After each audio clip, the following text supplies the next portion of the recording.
Magandang umaga ulit mga Mars. Dito tayo ulit sa ating kamalig mga Mars. So ibang diskarte naman na mga Mars. Mayroon na tayong para pang process sa baka mga Mars. Ito din isang proseso din ito sa pagkukupra mga Mars. Itong ginagawa natin. So malapit na matapos yung ginagawa natin mga Mars. Ito na lang, ilan-ilang piraso lang. Ang gamit natin mga Mars, budlong. Ito. Panoorin mga Mars kung paano gawin. Pero talo tayo sa doon sa may putol ang kamay mo Mars. Ang bilis magbalat ng kuan, nyog. Talo tayo doon sa bulag mga Mars na vlogger na kaya niya magbalat mga Mars ng ilang oras lang, marami nang matatapon mga Mars. Media lang yung sa atin mga Mars. So magawa pa rin natin magbalat mga Mars kahit budlong ginagamit natin. Ang kailangan nasa budlong mo mga kapamars na tulis yung dulo mga kapamars. Hindi pwede na yung budlong mo na hindi matulis. Pasensya na mga kapamars sa atong Tagalog mga kapamars. Magkandarapa na ba sa salita ng Tagalog. Intindihin na mga kapamars kung mayroon tayo nabigkas na hindi nyo na intindihan. So ito naman mga kapamars, yung isang parte sa ating niyog mga kapamars na iniipon ko dito. Malaking tulong ito mga kapamars sa atin. Yung gumagawa ng garden, yung sa mga gulay natin, itong gagawin nating abono mga kapamars. So dito tayo babawi mga kapamars pagka dadami yung ating gulay dyan mga kapamars. Dahil mayroon tayong magandang abono. So sa ngayon mga kapamars, mayroon na marami ng isda na pwede tayo doon sa dagat. So paliban muna namin sa pangingisda. Kasi dito muna kami sa bukid. Mayroon kaming project, lalo na dito sa aking set up ng kinani. Medyo ilang buwan na kami dito mga kapamars na hindi pa natapos-tapos. Matapos ito mga kapamars, walang operation, pagtambay doon tayo sa dagat mga kapamars. Abangan nyo mga kapamars. Kahit sa islang bato lang mga kapamars, tayo makadali sa mga isda. Pero pasensya na sa mga liplipan kasi hindi kami magtagal doon sa laot. Pag medyo alas 8, alas 9 ang umaga, uwi na kami mga kapamars kasi malayo dito sa bukid. Dito pa kami sa bukid uwi. So wakas mga kapamars, last isang piraso. Then magbiyak tayo mga kapamars.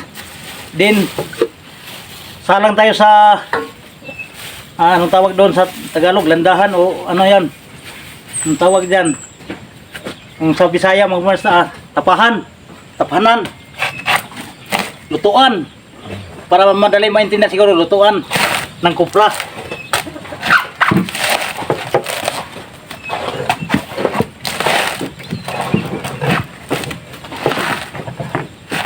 Okay, tapos na.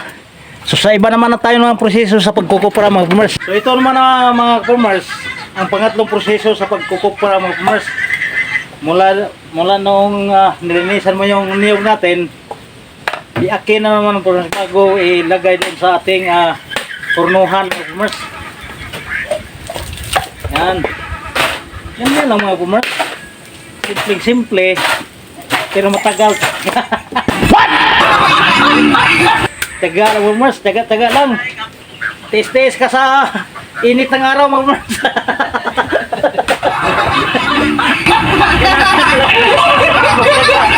Init ng araw. Kasi kailangan mo ng hapon mga kapamars, wala nang bigas.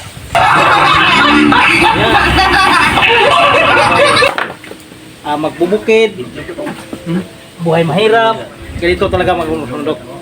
Sana maintindihan nyo yung trabaho ng mga mahirap mga kapamars.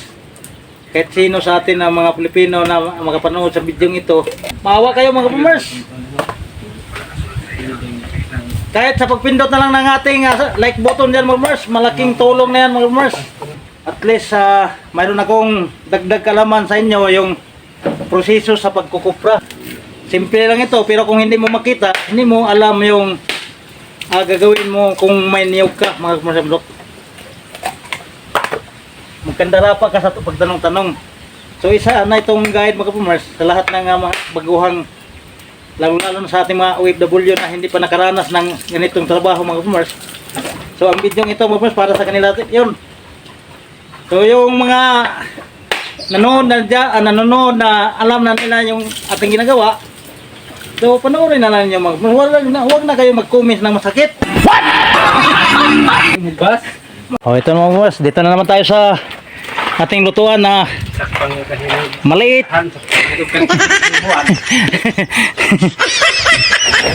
Ito na mga kapumars. Parang practice lang itong pagkupra natin. Yan o. Yan ang ating lutuan mga kapumars. So mayroon na tayong mga pwede na tanggalin mga kapumars. Sa baon niya mga kapumars pwede na tanggalin. Sa baon niya o. Yan. At mayroon pang balik pa. Hindi pa matatanggal yung kapumars. So yan ang ating landahan o lutuan ng kupra mga kapumars. Hurnuhan sa Tagalog. Ganun ba yun? Oh. So habang niluluto natin ang ating kupra mga kapumars, dyan tayo natutulog. Parang delikado mga kapumars. Hindi natin alam na masunog na pala yung pati tayo masunog mga kapumars. Hindi tayo makalabas mga kapumars. Walang labasan doon. You know? Delikado mga kapumars. So mga siguro pag may time na ilipat natin itong ating hurnuhan mga kapumars. So mayroon namang nakaabang mga kapumars. Diyan o. Diyan natin ililipat. Mula diyan punta doon, diyan malapit lang mga kapumars. At least medyo may distansya na doon sa ating higaan. So diyan at sa kahigaan nakadikit lang, delikado. Sobrang himbing natin sa pagtulog mga kapumars na hindi natin alam na pagising natin nandyan na sa tabi yung apoy natin. Nangalabit na mga kapumars yung apoy. So delikado talaga. So ilipat natin mga kapumars. So ito muna ang lutuin ko.